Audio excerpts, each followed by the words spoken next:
Good evening. This is Bolo again. So we're going to look at Google Analytics goals, events, and e-commerce session 2. Yesterday I asked you a question, remember? I am in my contact page. Okay. So we have loxy.com India Chennai.php, and someone, say Kali, entered some inquiry and submitted it, and it says message sent successfully. But here, if you see, it did not take him to the thank you page, but still it stays on the same page, India Chennai.php. So the question was, how do we track this goal? Okay. So if it takes him to thank you page, you can create a goal pointing to thank you page.php and you can track it. But in this case, there is no unique page. So you need to use events to track it. Okay. So for which you need to go to analytics and click on admin and goals, create a new goal. This time you're going to track this contact us, and click on next step. Here, instead of destination, this time you're going to choose event. Okay. Next step. Under goal details, you need to fill these 4 items: category, action, label, value. Provide unique values here so that you can identify this specific event. Okay. So I'm going to say contact form submit. You can enter whatever value you want, and the value for this is 0. Okay. Use the event value as a goal value. You can say yes, and then create a goal. Okay. So what happens? This will create a goal in analytics. Fine. With this properties. The next step would be to generate a event code, okay, manually, and put it in your website whenever someone submits. Okay, so this event code should trigger so that Google Analytics will cache that event and record it in your Google Analytics reporting tab. So let's see. Let's create the goal. Now you have your goal created here.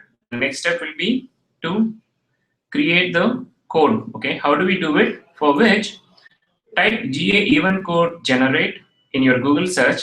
gaconfig.com event tracking will be the first page to display. Click on it. It will open the gaconfig.com Google Analytics event tracking page. Here, click on contact form and type the same properties here. Okay, contact form submit 0. So there should be no spelling mistakes here. So please make sure it matches with your Google Analytics goal. Okay, event goal. Once you type this, it is going to generate the code here. Okay, so I'll just zoom in. See here, on click, GA, send, event category, contact, form, submit, 0. So this is what so the developer has to place this code in on click event of your submit button like this. This is a sample only. Okay, you can just send it as a sample to your web developer. So for every submit button there will be input ID, contact submit, and class button, type submit, value submit, and here your developer can add an on-click event and then this GA code, so that whenever someone submits the inquiry form, and if he clicks on the submit button, this event will be triggered and it will be captured by Google Analytics and it will be shown in your reporting. Okay, it's as simple as that. But in some cases, your web developer, you may not want to put this in on-click event. Instead, you may want to trigger this after your validation of your entries. Okay, for example, okay, so the actual code to be triggered is this GA send event this. Okay, so can you see here? So this is the actual code to be triggered.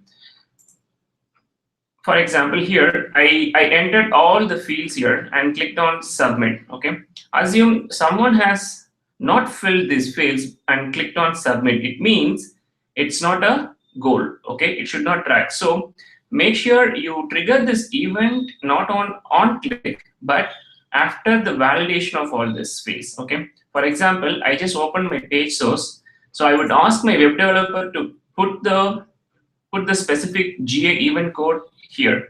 Okay, after the function sign up validation of this. Okay, So once the validation is over, trigger this event. So I would ask him to place the code like this. Okay, the GA code here. So it will trigger the code. Got it? That's all for now. Tomorrow we can look at session 3. Thank you.